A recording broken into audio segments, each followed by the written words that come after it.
नमस्कार विद्यार्थी मित्रांनो, विदर्भ आय एस अकॅडमीच्या या यूट्यूब चॅनलवर तुमचे परत एकदा मनापासून स्वागत. आजच्या लेक्चरमध्ये आपण मोहम्मद बिन तुगलक पाहणार आहोत. मागच्या लेक्चरमध्ये आपण घियासुद्दीन तुगलकबद्दल माहिती पाहिली होती. त्याचा हा मुलगा मोहम्मद बिन तुगलक, त्याला इन शॉर्ट आपण MBT वापरणार आहे, म्हणजे MBT फॉर मोहम्मद बिन तुगलक. बघा, मागच्या लेक्चरमध्ये आपण अल्लाउद्दीन मागच्या काही एपिसोडमध्ये आपण अल्लाउद्दीन खिलजी पाहिला होता. जशी ती एक व्हास्ट पर्सनॅलिटी होती मिडॅवल इंडियामधली आणि एक्झामच्या दृष्टीने अतिशय महत्त्वाची होती. सो ही देखील तशीच पर्सनॅलिटी तुम्हाला दिसते. तुगलक घराण्यामध्ये मोहम्मद बिन तुगलकाला अतिशय जास्त महत्त्व आहे. खूप जास्त कालखंड त्यानं दिल्लीवर तुम्हाला जवळपास 25 ते 26 वर्ष सत्ता गाजवली आणि याचं कर्तृत्व देखील खूप मोठं आहे. आणि तुम्ही आजचं लेक्चर हे खूप जास्त एन्जॉय कराल. त्यानं केलेले जे बदल आहे इतिहासामधले ते अतिशय महत्त्वपूर्ण आहे. हे माझं शॉर्ट इंट्रोडक्शन. बघा, मोहम्मद बिन तुगलक मी मागच्या लेक्चरमध्ये तुम्हाला बोललो होतो की 1325 मध्ये हा सत्तेत आला. सत्तेत पण हा येत असताना असं घडलं की त्या कालखंडात त्याचे जे वडील होते घियासुद्दीन तुगलक, त्याच्या स्वागतासाठी त्याने एक मोठा शामियाना उभारला होता. तो शामियाना लाकडाचा होता आणि हत्तीची परड त्या शामियाना पुढून चाललेली होती. दिल्लीच्या जवळच अफगाणपूर नावाचं एक ठिकाण आहे, त्या ठिकाणी हे सर्व चाललेलं होतं. त्याचे व्हायब्रेशन हत्तीच्या चालण्याचे सहन झाले नाही त्या पॅव्हेलियनला, किंवा आपण शामियाना म्हणू शकतो त्याला. तो शामियाना पडला आणि त्या शामियाना पडल्यामुळे त्याचा एक भाऊ मेहमूद खान आणि त्याच्यामध्ये त्याचे वडील घियासुद्दीन तुगलक या दोघांची डेथ झाली. त्याच्यामुळं ऑब्विसली MBT सत्तेमध्ये आला. आपण मोहम्मद बिन तुगलकांसाठी MBT हा शब्द वारंवार वापरणार आहोत. सो MBT सत्तेमध्ये आला. MBTचे बाकीची नावं मी तुम्हाला लक्षात ठेवायला सांगितले होते. फॉर एक्झाम्पल जौना खान, उलूग खान, फखरुद्दीन. तुम्हाला हे पण एक्झाममध्ये विचारतात त्याचे जे पॅरलल नावं आहेत. आता त्याच्या पर्सनॅलिटीबद्दल पाहू तर हा एक अतिशय अभ्यासू म्हणू शकता तुम्ही त्याला, किंवा अतिशय इंटेलेक्च्युअल पर्सन होता. त्याला वेगवेगळ्या भाषांचं ज्ञान होतं. त्यामध्ये अरेबिक आणि पर्शियन लँग्वेज तुम्हाला प्रॉमिनंट दिसते. तो स्वतः मॅथेमॅटिक्समध्ये स्पेशली बोलायचं झालं तर खगोलशास्त्रामध्ये, तत्वज्ञान, फिलॉसॉफी आपण ज्याला म्हणतो, त्यानंतर वेगवेगळे जे दर्शन आहे किंवा चिकित्सा विज्ञान आहे, सायन्स ज्याला म्हणतो, ज्ञान विज्ञान. सो ह्या सगळ्या गोष्टींमध्ये, आणि स्वतः तो मॉरली अतिशय स्ट्रॉंग होता, किंवा एक नैतिक राजा त्या कालखंडामध्ये तो होता. त्यानं जगात, म्हणजे फक्त भारतातच नाही तर जगाला आव्हान केलं होतं की जगात जेवढे इंटेलेक्च्युअल लोक असतील त्या सगळ्यांनी दिल्लीला यावं, मी त्यांना पॅट्रोनेज किंवा आश्रय देतो. बघा, त्याच्यामुळं काय, मी तुम्हाला मागेही सांगितलं की अरबी जगताने असंच केलं होतं. जगातल्या इंटेलेक्च्युअल लोकांना बोलवलं आणि अरब देशाची मोठ्या प्रमाणात प्रगती झाली. त्याचप्रमाणे यानं देखील तसं आव्हान केलं होतं. त्याच्या दरबारामध्ये वेगवेगळे उलेमाज असायचे, पण तो त्यांना बिलकुल भाव देत नव्हता. उलेमान ऐवजी तो काय करायचा की त्याच्या आजूबाजूला जी सराउंडिंग आहे ती उलेमान ऐवजी इंटेलेक्च्युअल लोकांची त्याला ठेवायला आवडायचं. आणि तो जातपात धर्म त्यासाठी पाहत नव्हता. सो हा हिंदू धर्माचा आहे, तो जैन धर्माचा आहे. सो वेगवेगळे इंटेलेक्च्युअल, आणि याचा रिलिजनचा अभ्यास खूप जबरदस्त होता, धर्माचा अभ्यास. त्याच्यामुळे ह्याला चॅलेंजेस देता येत नव्हतं. त्यामुळं लक्षात ठेवायला त्याच्या पूर्ण आयुष्यामध्ये उलेमांना कधीही महत्त्व दिलं नाही, किंवा धर्माचा हस्तक्षेप राजकारणामध्ये किंवा राजसत्तेमध्ये, राजव्यवस्थेमध्ये बिलकुलच होऊ दिल्याचं तुम्हाला दिसत नाही. हे एकदा राज्यसेवेने पण विचारलेलं आहे. म्हणजे हे एक अनालायसिस ज्या मुलांचं व्यवस्थित असते पर्सनॅलिटीबद्दल, तेच अशा प्रश्नाची उत्तरं देऊ शकतात जो राज्यसेवेने याच्या आधी विचारला होता, की खालीलपैकी असे कोणते व्यक्ती आहेत ज्यांनी धर्माचा हस्तक्षेप राजकारणात होऊ दिलेला नाहीये. त्यापैकी हा एक आहे. याच्या आधी अल्लाउद्दीन खिलजी पण तसाच होता. त्याच्या दरबारामध्ये एक महत्वपूर्ण पर्सनॅलिटी होती जो जैन इंटेलेक्च्युअल होता, ते म्हणजे जिनप्रभू सुरी. आता हे एक्झाम मध्ये विचारतात तुम्हाला की खालीलपैकी कोणता असा सल्तनत मधला सुलतान आहे की ज्याच्या दरबारामध्ये हे जिनप्रभू किंवा हे संत होते जे की जैन होते. सो तुम्हाला एक्झामच्या दृष्टीने जिनप्रभू सुरी हे नाव लक्षात ठेवावं लागेल. बघा, आता मी तुम्हाला याच्याबद्दल खूप चांगली चांगली माहिती सांगितली की हा किती इंटेलेक्च्युअल होता, परंतु याच्यामध्ये काही ड्रॉबॅक देखील होते. Specially 2 drawback. हा सनकी होता, म्हणजे याला राग फार लवकर यायचा कुठल्याही गोष्टीचा, आणि रागाच्या भरात तो सिव्हिअर पनिशमेंट द्यायचा. आपण ज्या व्यक्तिमत्व म्हणतो ना रक्तपिपासू, सो रक्तपिपासू काइंडचा हा होता. आणि दुसरी महत्वाची गोष्ट, कुठलाही निर्णय घेताना हा घाई खूप करायचा. आपण म्हणतो ना उतावळा नवरा गुडघ्याला बाशिंद. सो घाई खूप मोठ्या प्रमाणात करायचा हा, की कुठलीही म्हणजे एखादी मोहीम आखायची की लगेच त्याला असं असायचं की तात्काळ ते इम्प्लिमेंट झालंच पाहिजे. म्हणजे त्याच्यामुळं त्याच्या जीवनामध्ये त्यानं घेतलेले निर्णय तुम्हाला फसल्याचे दिसतात. म्हणून त्याला इंग्लिशमध्ये इल स्टार्ड आयडियालिस्ट म्हटल्या जाते, किंवा बुद्धिमान बुद्धू मराठीमध्ये बोलायचं झालं तर. सो त्याला संबोधल्या जाते. हिंदू धर्माप्रती मगाशी सांगितल्याप्रमाणे तो सहिष्णू होता. म्हणजे टॉलरंट पॉलिसी त्याची होती. त्यानं हिंदूंचा छळ असं यासच काही केलेलं नाहीये. दरबारात देखील जेव्हा सुभेदार नेमायचे तेव्हा तो जातपात नाही पाहायचा किंवा हेही नाही पाहायचा की याची डायनेस्टी काय आहे किंवा हा खरंच तुर्किश आहे, अफगाणी आहे, अशा गोष्टी तो चेक नाही करायचा. क्वालिटीच्या बेसिसवर तो सुभेदार नेमायचा. सो हिंदू धर्माप्रती सहिष्णू. होळी या सणामध्ये तो त्या कालखंडात सामील व्हायचा हिंदूंच्या. आणि महत्वाचं, जेव्हा त्यानं नगरकोट म्हणजे हिमाचल प्रदेशमध्ये आहे, सो तिथं एक नगरकोटला एक ज्वालामुखीचं टेम्पल आहे. आता कांग्रा व्हॅली म्हणतात त्याला सध्या. सो त्या कांग्रा व्हॅलीमध्ये ज्वालामुखी देवीचं टेम्पल आहे बघा. ज्या लोकांना माहित आहे, शक्तिपीठ म्हणतात त्याला देवींचे. सो तुम्हाला खाली कमेंट बॉक्समध्ये लिहून पाठवायचं आहे महाराष्ट्रात कोणकोणती किती शक्तिपीठ आहे आणि ते कुठं कुठं आहे. सो त्यामध्ये महाराष्ट्राचा भूगोल जे म्हणतो तो त्यातला पोर्शन आहे. तुमचं नॉलेज आपण त्यामधून चेक करू. सो तुम्ही मला कमेंट बॉक्समध्ये कळवा. सो भारतातले जे शक्तिपीठ आहे त्यापैकी ज्वालामुखी एक महत्वाचं मंदिर आहे तिथं. आणि खास महत्वाची गोष्ट, हिंदू धर्मामध्ये मूर्तीपूजेला फार महत्व आहे, परंतु या मंदिरामध्ये मूर्तीच नाहीये.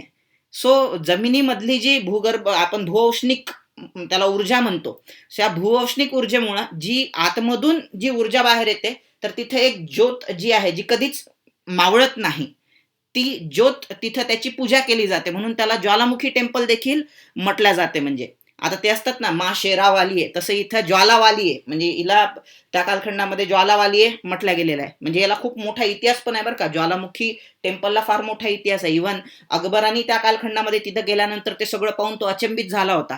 त्यानं त्या कालखंडात सोन्याचं छत्र चढवलेलं आहे ज्वालामुखी टेम्पलला. आणि हिमाचल प्रदेशमध्ये याला ज्वालामुखी टेम्पलला आणण्याने साधारण महत्व आहे. सो तिथं आक्रमण जेव्हा केलं तेव्हा त्यानं ज्वालामुखी टेम्पलला बिलकुल हात लावलेला नाहीये किंवा त्याचं उद्ध्वस्त देखील त्यानं केलेलं नाहीये. याच्यावरून त्याची जी टॉलरंट पॉलिसीज आहे हिंदूंप्रती ते तुम्हाला दिसून येते. त्याच्या काही समकालीन इतिहासकार होते ज्याच्यामधून आपल्याला त्याची माहिती मिळते. मोहम्मद बिन तुगलकची, त्यामध्ये इसमी आहे, बर्नी आहे, फेरिस्ता आहे, आणि सर्वात महत्वाचा त्याच्या दरबारामध्ये 1333 आलेला इब्न बतुता. आता आपण थोडंसं इब्न बतुता बद्दल बोलू, कारण महत्वाची पर्सनॅलिटी आहे ती. बघा, असं म्हणतात की 1304 मध्ये जवळपास तो 21व्या वर्षी वयाच्या घरातून बाहेर निघाला. ऍक्च्युली त्याला मक्का मदिना फिरायचं होतं. मोरोक्को म्हणजे हा देश तुम्ही आफ्रिकेमध्ये आपण त्याला नॉर्थ वेस्ट म्हणू शकतो. म्हणजे जिथून तुमची वर जिब्राल्टारची खाडी आहे त्याला लागूनच आहे खाली मोरोक्को नावाचा देश. सो त्या मोरोक्को देशामधून हा निघाला होता. याला ऍक्च्युली ते पाहायचं होतं मक्का मदिना, परंतु पहिल्यांदा हा पूर्ण आफ्रिका फिरला. म्हणजे नॉर्थ आफ्रिका पूर्ण फिरला, Cape of Good of South आफ्रिकेमध्ये तो फिरला, त्यानंतर सेंट्रल आफ्रिकेमध्ये पण तो फिरला, भरपूर दिवस आफ्रिकेमध्ये फिरला. त्यानंतर त्यांनी मक्का मदिनाला भेट दिली. ती दिल्यानंतर तो सेंट्रल एशियामध्ये ट्रान्सऑक्झेनिया ज्याला म्हणतो, सो या भागामध्ये भरपूर दिवस होता. बाल्ख, बुखारा, त्या कालखंडाले समरकंद, अतिशय रिच सिटीज ज्या होत्या त्या मोठ्या मोठ्या सिटीजला त्यांनी भेट दिली. आणि त्यानंतर तो 1333 मध्ये भारतात आला.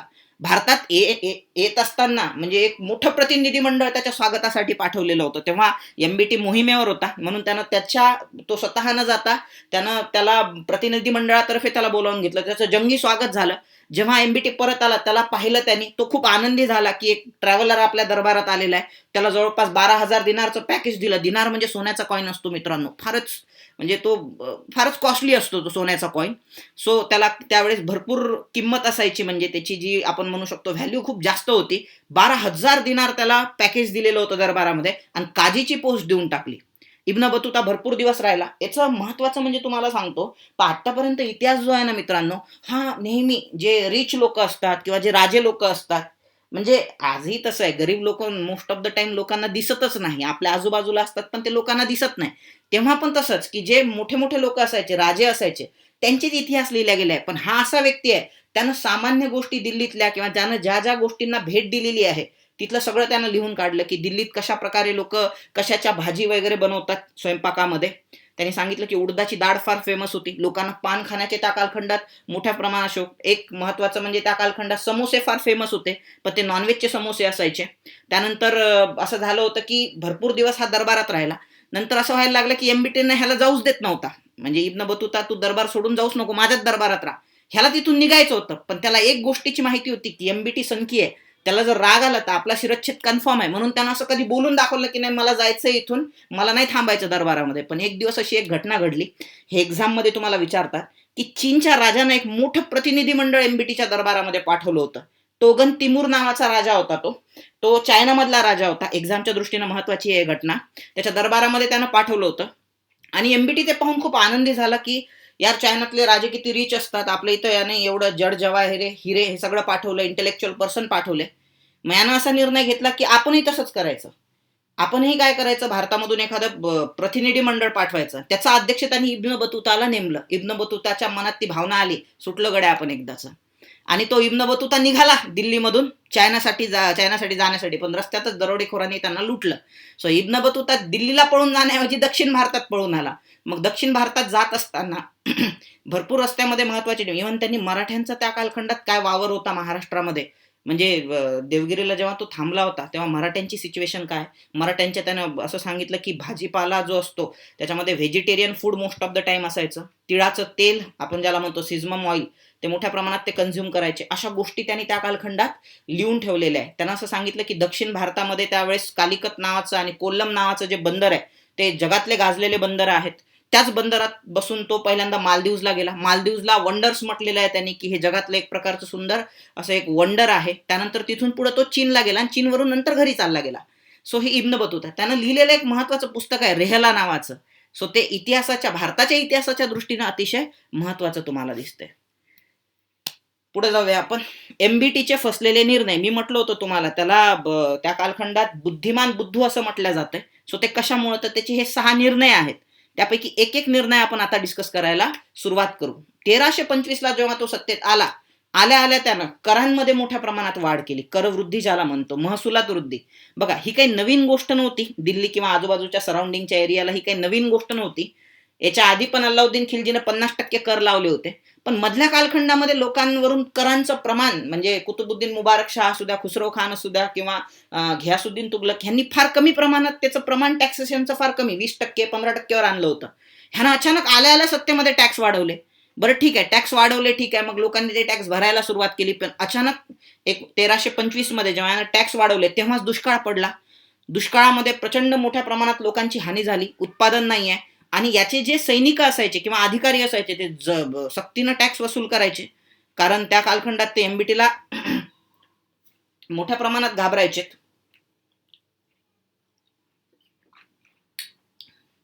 त्यांना असं वाटायचं जर आपण खाली हात गेलो राजाकडं तर राजा कदाचित आपल्याला शिरच्छेद करून टाकल, म्हणून ते सक्तीनं टॅक्स वसूल करायचे. पण लोकांच्या मनामध्ये ह्या सगळ्या गोष्टींमुळे एक बॅड इमेज ज्याला म्हणतो आपण राजाबद्दल, ती त्या कालखंडात निर्माण झाली. त्यामुळं असं झालं की शेतकऱ्यांकडे पैसेच नाही टॅक्स भरायला, तरी त्यांना मारतायत अधिकारी येऊन, म्हणून ते दरोडेखोर बनले आणि बंडांचं प्रमाण या कालखंडात एमबीटी विरुद्ध वाढलं. एमबीटीच्या जेव्हा हा प्रश्न लक्षात आला तेव्हा त्यानं त्याच्यावर सारवासारव करण्याचा किंवा त्याच्यावर काहीतरी निर्णय घेण्याचा किंवा सोल्युशन काढण्याचा प्रयत्न केला. पण तोपर्यंत परिस्थिती हाताबाहेर निघून गेलेली होती. एक आपण म्हणतो first impression is the last impression. So या कालखंडात त्याचं हे पहिलंच इम्प्रेशन होतं, त्याचा हा पहिलाच निर्णय होता आणि तो पूर्णपणे फसला. तो फसल्यामुळं घडलं असं की त्या कालखंडामध्ये त्याची जी इमेज आहे लोकांमध्ये ती अतिशय बॅड बनायला लागली, की लोक त्याला त्या कालखंडामध्ये मग लक्षात यायला लागलं की हा काही आधी ऑलरेडीच त्याची सुरुवातच जी आहे करिअरची, ऑलरेडी दिल्लीमध्ये अशी चर्चा चालू होती की ह्यानं त्याच्या वडिलांना मारलं किंवा तो शामियाना जे पडला हा कट होता, मुद्दाम त्यानं त्याच्या भावाला आणि वडिलांना मारून टाकलं. म्हणजे सुरुवातच एक बॅड लक न झालेली आहे, किंवा म्हणू शकता तुम्ही त्याचं नशीबच खराब होतं, त्याची सुरुवात अशी झाली. त्याच्या निर्णयाने देखील लोकांमध्ये एक निगेटिव्हिटी निर्माण झाल्याचं तुम्हाला दिसते. दिल्लीत त्या कालखंडात रोगराई देखील पसरली होती. म्हणून एका एक्झाम मध्ये मी हाही क्वेश्चन पाहिला होता की कोणत्या ठिकाणी त्यानं आश्रय घेतला, तर कन्नौज नावाचं ठिकाण आहे दिल्लीवरून जवळपास 100 मैल दूर ते ठिकाण आहे कन्नौज जवळ युपी मध्ये. स्वर्गदारी द्वारी त्याचं नाव आहे. स्वर्गदारी तुम्ही लक्षात ठेवा, मी तिथं डार्क केलेलं आहे. सो त्या ठिकाणी त्यांनी आश्रय घेतल्याचं दिसतंय.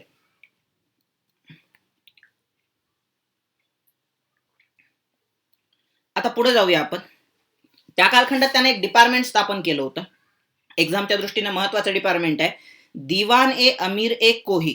हे ऍग्रिकल्चरल डिपार्टमेंट होतं. आता हे मी म्हटलं तुम्हाला हा एक आयडियालिस्ट होता, किंवा त्याला माहित होतं जोपर्यंत शेती सुधारणार नाही तोपर्यंत आपल्या राज्याची परिस्थिती सुधारणार नाही. म्हणून त्यानं शेती सुधारण्यासाठी दिवाने अमीर ए कोही सुरू केलं. त्यानं लोकांना सांगायला सुरुवात केली की तुम्ही कॅश क्रॉप घ्या, तुम्ही हे गहू किंवा ज्वारी बाजरी मका हे पिकं घेऊ नका, तुम्ही चांगले चांगले कॅश क्रॉप घ्या. त्याच्यामध्ये शुगर केन आहे, ऊस ज्याला म्हणतो, द्राक्ष आहे, खजूर आहे, असे चांगले चांगले पिकं तुम्ही घ्या. त्याच्यातून तुमचा बेनिफिट होईल. आणि त्यासाठी काय लागते तुम्हाला, आता शेती कसण्यासाठी पैसा लागतो, तर त्यांनी कर्ज द्यायला सुरुवात केली शेतकऱ्यांना. तकवी ज्याला आपण म्हणतो, सो तक्वी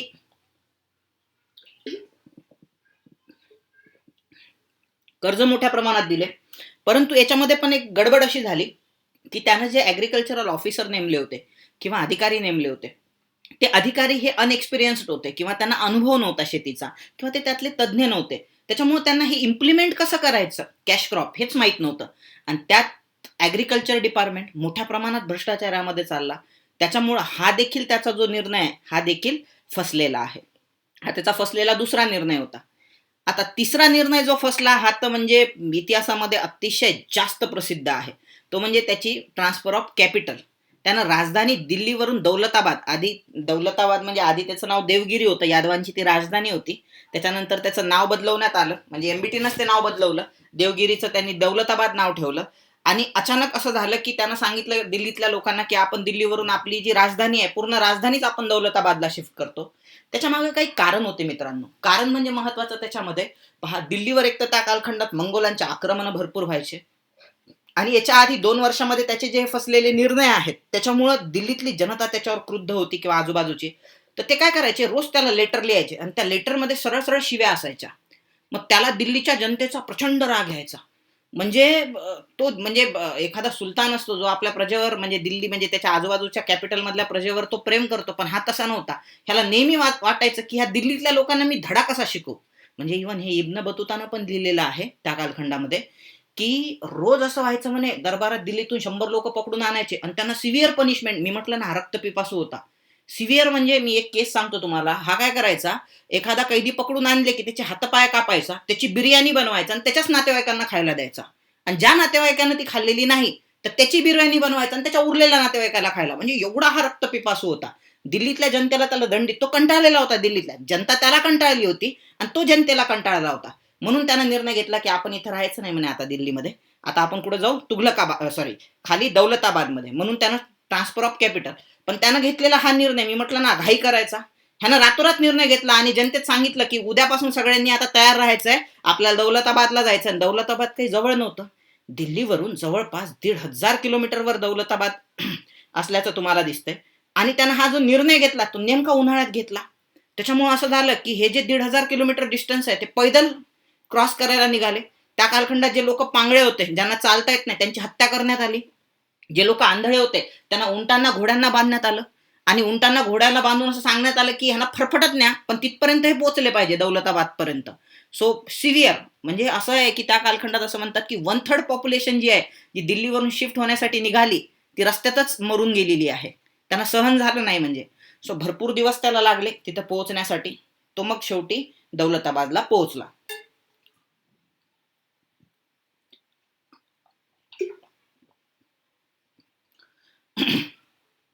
पुढे जाऊया.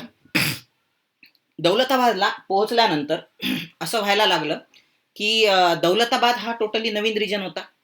त्या लोकांना माहीत नव्हतं की दौलताबादचं तिथलं जे वेदर आहे, वातावरण आहे. आता दिल्लीत जोपर्यंत तुम्हाला हे दिसतात, म्हणजे त्यांच्या पिढ्यानपिढ्या दिल्लीत राहिलेल्या होत्या तिथल्या सरदारांच्या. आणि हा जो एरिया होता म्हणजे दख्खन भारतातला दौलताबाद त्यांच्यासाठी पूर्ण नवीन होता. शिवाय इथं बंड पण वारंवार व्हायचे. त्यांना मग असं व्हायला लागलं, होम सिकनेस ज्याला म्हणतो.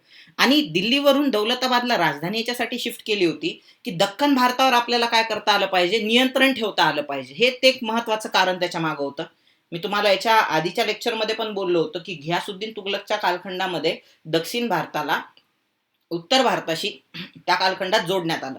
सो आता जो तुघलकाबाद होता, सॉरी, हा जो दौलताबाद रिजन होता, ह्या दौलताबाद रिजनला कॅपिटल बनून दख्खन भारतामध्ये सत्ता गाजवण्याचे त्याचे मनसुबे होते. मात्र दक्षिण भारतात आल्यावर त्याला असं रिअलाइज झालं की आता दिल्ली अनसेफ झालेली आहे मंगोलांपासून. मंगोल कधी अटॅक, म्हणजे दक्षिण भारतावर लक्ष ठेवायला गेलं तर त्याच्यामध्ये दक्षिण भारतावर तर सत्ता प्रस्थापित झाली, पण उत्तर भारताचा प्रॉब्लेम क्रिएट झाला. म्हणून त्यानं 2 वर्ष तिथं थांबला आणि अचानक परत निर्णय घेतला की आता आपण दिल्लीला जाणार आहे म्हणून. यात प्रचंड मोठ्या प्रमाणात मनुष्य आणि वित्तहानी झाल्याचं तुम्हाला दिसतंय. सो हे घडल्यामुळं त्या लोकांच्या मनामध्ये याच्याबद्दल प्रचंड वाईट इमेज या कालखंडात निर्माण झालेली आहे. सो हा सिव्हिअर निर्णय होता त्याचा.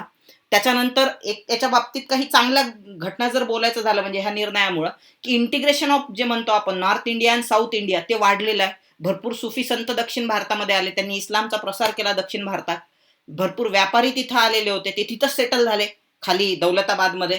त्यामुळं नॉर्थ इंडिया आणि साऊथ इंडियाचं जे कल्चर आपण ज्याला म्हणतो युनिफिकेशन, सो ते होण्यासाठी किंवा कल्चरल इंटिग्रेशन ज्याला म्हणतो ते होण्यासाठी हा निर्णय महत्त्वपूर्ण होता. पण हा एकंदरीत फसलेला निर्णय तुम्हाला दिसतो. त्यानंतर लगेच त्यांना आणखी एक निर्णय घेतला, म्हणजे दिल्लीवरून जसं त्यांना म्हणजे राजधानी परत दिल्लीला रिसेटल केल्यानंतर तिथं गेल्या गेल्या आणखी एक महत्त्वपूर्ण निर्णय घेतला, तो म्हणजे टोकन करन्सीचा. आता पहा, टोकन करन्सी म्हणजे काय हे तुम्हाला मी इन शॉर्ट समजावून सांगतो. आपण जी करन्सी वापरतो ही देखील टोकन करन्सी आहे. बघा, तुम्हाला तुमच्या इकॉनॉमिक्सच्या बुकमध्ये आहे बघा, एक ग्रेशमचं तत्व आहे. ग्रेशमचं तत्व काय सांगते की बॅड मनी ऑलवेज रिप्लेसेस गुड मनी. बॅड मनी म्हणजे काय, पहिले गुड मनी सांगतो तुम्हाला. गुड मनी म्हणजे मनीची जी फेस व्हॅल्यू आहे आणि त्याच्यामधले जे मेटॅलिक कंटेंट आहे ते सारखं असणे. फॉर एक्झाम्पल, सोन्याचा कॉईन आहे, त्यावर 1000 लिहिलेला आहे, तर तो कॉईन 1000 रुपयाचा आहे. म्हणजे जे मेटॅलिक कंटेंट आहे तेही 1000 रुपयाचं आहे आणि त्या कॉईनची किंमत पण 1000च रुपये आहे. सो त्याच्यावर लिहिलेली फेस व्हॅल्यू देखील 1000 रुपये आहे. सो हे जे 1000 रुपये याला म्हणतात गुड मनी. परंतु गुड मनीला नेहमी रिप्लेस करतो बॅड मनी. बॅड मनी म्हणजे आता तसं आहे का मित्रांनो, आता टोकन करन्सी आहे, म्हणजे सरकार म्हणते ही 2000ची नोट आहे म्हणून आपण ती 2000ची नोट, ज्याला आपण लिगल टेंडर म्हणतो सरकारचं. सो आता नरेंद्र मोदीने जेव्हा डिमॉनिटायझेशन केलं, कधी कधी त्याला असं म्हटलं जाते तुगलकी निर्णय होता तो. तुगलकी म्हणजे काय, घाई गडबडीत घेण्यात आलेला निर्णय, जसा एमबीटी घ्यायचा. सो ती टीका सरकारवर केल्या जाते की तो तुगलकी निर्णय. आणि सेम आहे ना, निर्णय चांगला करण्यासाठी घेतलेला आहे, परंतु तिथली म्हणजे त्याला इम्प्लिमेंट करणारे अधिकारी त्याच्यामध्ये त्यांनी व्यवस्थित इम्प्लिमेंट केलं नाही, म्हणून तो निर्णय फसलेला आहे डिमॉनिटायझेशनचा, त्याला तुगलकी. सो आता त्यांनी काय म्हटलं होतं की आम्ही याच्या मागचं लिगल टेंडर काढतोय, म्हणजे आता इथून पुढे 500 हजारांच्या नोटा ज्या आहेत त्या गव्हर्नमेंट त्याची कुठलीही लायबिलिटी घेणार नाही. त्यांनी लिगल टेंडर काढून घेतलं. तसंच आता सरकार म्हणते की ही 2000ची नोट आहे, आम्ही सांगतोय 2000ची आहे, कारण तो कागदाच्या तुकड्याची किंमत हार्डली 1000 रुपये असेल, पण त्याला आपण 2000 रुपये म्हणून का वापरतो? सो कारण त्याच्या मागे लिगल टेंडर आहे, सरकार म्हणते म्हणून आपण वापरतो. अशा करन्सीला आपण काय म्हणतो, टोकन करन्सी. त्या कालखंडात त्यानं हा प्रयोग करून पाहिला. त्यानं असं सांगितलं, म्हणजे व्यवहार वाढायला लागले होते, सोनं आणि चांदी कमी पडायला लागलं होतं, त्याचे कॉईन कमी पडायला लागले होते, म्हणून यानं असं सांगितलं की इथून पुढं सोन्याच्या कॉईनला आपण रिप्लेस करणार आहोत तांब्याच्या कॉईननी, आणि जे चांदीचे कॉईन आहे त्या कालखंडामध्ये त्याला रिप्लेस करणार आहोत आपण ज्याला ब्रॉन्झ म्हणतो त्या कॉईननी रिप्लेस करणार आहोत. आणि त्यानं लगेच फरमान काढला की आजपासून जे तांब्याचे कॉईन्स राहतील आणि ब्रॉन्झचे जे कॉईन राहतील आजपासून त्याला सोने आणि चांदी एवढी किंमत. आता त्या कालखंडामध्ये तांबे आणि ब्रॉन्झचे शिक्के पाडणं ही काही मोठी गोष्ट नव्हती, म्हणून प्रत्येक घरामध्ये तुम्हाला असं दिसतंय की टाकसाळ ज्याला म्हणतो आपण, मिंटिंग ज्याला म्हणतो, मिंटिंग ऑफ रुपीज वाढलेला आहे. म्हणजे त्या कालखंडात मोठ्या प्रमाणामध्ये पैसे घरीच लोक हे करायला लागले, घरीच स्वतः पैसे बनवायला लागले. तांबं सगळ्यांकडे अवेलेबल होतं. त्यानंतर कांस्याचे नाणे देखील लोकांकडे मोठ्या, म्हणजे कांस्य पण लोकांकडे मोठ्या प्रमाणात होतं. त्याच्यामुळे असं झालं की ओव्हर व्हॅल्युएशन झालं, महागाई वाढली, सगळी गडबड झाली. मग लगेच निर्णय परत घेतला त्यांनी की आजपासून टोकन करन्सी बंद. म्हणजे हा काही पहिला निर्णय नव्हता, याच्या आधी चीनमधल्या पण एका शासकाने, ज्याचं नाव होतं कुबलाई खान, त्यानं हा निर्णय घेतला होता. त्याचा तो सक्सेसफुल होता. पण ह्याचा हा, कारण ह्यानं कुठलाही त्या कॉईनवर एखादा जे म्हणतो ना आपण राजेशाही, त्याच्यावर काहीतरी मुद्रा असायला पाहिजे, अशी कुठलंही त्यानं त्या कालखंडामध्ये वापरलं आहे. सरळ सरळ सांगितलं तांब्याचा कॉईन तुम्ही वापरायला सुरुवात करा, तर लोकांनी घरीच तांब्याचे कॉईन पाडायला सुरुवात केली, त्यामुळे गडबड झाली. त्यानंतर त्यानं असं सांगितलं की नाही नाही, आता आपण परत पहिलेसारखं सोन्याचे आणि चांदीचेच कॉईन राहतील. मग आता लोक ओरडायला लागले, मग आमच्या जवळच्या ह्या तांब्याच्या ह्याचं कॉईनचं काय, म्हणजे तांब्याचे आणि कांस्य, ते म्हणे तुम्ही मला आणून द्या ते कॉईन, मी तुम्हाला बदल्यामध्ये सोन्याचे कॉईन. तर लोकांनी डुप्लिकेट कॉईन पण खपवले तिथं. आणि त्याच्यामुळं काय झालेलं आहे, सोनं आणि चांदीच्या बाबतीत मोठ्या प्रमाणात त्याचा खजाना रिकामा झाला. म्हणजे हा पण एकंदरीत काय दिसतो, त्याचा टोकन करन्सीचा चांगला निर्णय फसल्याचं तुम्हाला दिसतंय. त्यानंतर आणखी एक गाजलेली मोहीम आहे त्याची, त्याला खोरासान मोहीम म्हणतात. खोरासान मी तुम्हाला मागच्या लेक्चरमध्ये सांगितलं, इराण आणि अफगाणिस्तानचा हा बॉर्डर रिजन आहे. त्याला असं वाटायचं की आपली बॉर्डर हिंदुकुश पर्वतरांगा ज्या अफगाणिस्तानच्या तिथपर्यंत असली पाहिजे, म्हणून त्यानं असं सांगितलं की आपण खोरासानवर आक्रमण करू. आपण म्हणजे इराणचा राजा जो त्या कालखंडामध्ये होता त्यालाही सांगितलं की आपण दोघं मिळून खोरासानवर आक्रमण करू. इराणच्या राजाने म्हटलं हो आपण करायचं आहे म्हणे आक्रमण, म्हणून त्याने एक सेना उभी केली. त्या सेनेला ऑलरेडी 1 वर्ष आधीच सगळं पेमेंट ॲडव्हान्समध्ये देऊन दिलं. आणि घडलं असं की इराणच्या राजाचीच त्या कालखंडामध्ये सत्तेमधून तो पाय उतार झाला. त्याच्यामुळे ही जी मोहीम आहे ही फसली आणि सैनिकांना पगार ऑलरेडी दिलेले होते, मोठ्या सैन्याचे पगार जे आहे, त्यामुळे आणखी एक आपण असं म्हणू शकतो की परत एकदा याची तिजोरी रिकामी झालेली आहे. खोरासान मोहिमेचा हा पण त्याचा प्रयत्न फसला. आता भरपूर मुलांना कन्फ्यूज होते की खोरासान आणि क्वाराचिल मोहीम. तर क्वाराचिल मोहीम ही वेगळी आहे, खोरासान म्हणजे ती मोहीम आहे. खोरासान म्हणजे तुम्हाला जो मी दाखवलेला प्रांत आहे हा इकडचा, हा खोरासान प्रांत. आणि कराचिल म्हणजे ही ऍक्च्युली तिथं नेपाळ मोहीम आहे. त्याची अशी इच्छा होती एमबीटीची की आपण चीनवर आक्रमण करायचं. इकडे जमत नाही ना इराणकडं, तर मग आता आपण चीनवर अटॅक करायचा. मग त्यासाठी काय करायचं, तर नेपाळ क्रॉस करून जावं लागणार. मग त्यानं नेपाळ मोहीम हातात घेतली. त्यासाठी 10,000 सैनिक त्यानं नेपाळमध्ये पाठवले. आता नेपाळ हा दराखोऱ्यांचा रिजन आहे. हे हे जे सगळे लोक होते त्या कालखंडातले सल्तनत मधले सैनिक, यांना जो अनुभव होता लढण्याचा, हा ओपन बॅटलफील्ड ज्याला म्हणतो, मैदानात किंवा रणांगणात लढण्याचा त्यांना अनुभव होता.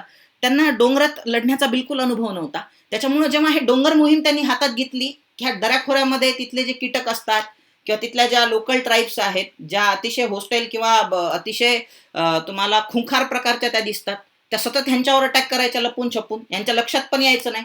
दुसरं म्हणजे सैनिक आजारी पडायला लागले, रोगराई प्रसरली सैन्यामध्ये. आणि 10,000 सैनिक पैकी फक्त 10 सैनिक तुम्हाला काय दिसतात इथं कराचिल मोहिमेवरून वापस आल्याचं. म्हणजे हाही निर्णय त्याचा फसला. हे सर्व निर्णय जे 5-6 मागं सांगितलेले आहेत ते अतिशय चांगले निर्णय होते, त्यांचं कौतुक करण्यासारखे होते, पण त्याचं इम्प्लिमेंटेशन व्यवस्थित तो करू शकला न मुळा त्याला इतिहासामध्ये लोक एडा मोहम्मद म्हणतात. म्हणजे ते एक फेमस आहे आमच्या म्हणजे हिस्ट्रीचा जो आमचा क्लब आहे त्याच्यामध्ये फेमस शब्द आहे, एडा मोहम्मद म्हणतात म्हणजे त्याला. असो, पुढे जाऊया आपण. त्याचा अंत शेवट असा झाला की त्यानं एक गुजरात मोहीम 51 मध्ये 1351 मध्ये हाती घेतली होती. ती फत्ते करून तो सिंधकडे निघत असताना रस्त्यात आजारी पडला आणि त्यातच त्याचा मृत्यू झाला. तत्कालीन एक लेखक होता बदायून, यानं लिहून ठेवलं की सुलतानाला त्याच्या प्रजेपासून आणि प्रजेला सुलतानापासून त्या कालखंडात एकताची मुक्ती मिळाली. सो अशी होती आपली मोहम्मद बिन तुगलक किंवा एमबीटीची पर्सनॅलिटी. धन्यवाद.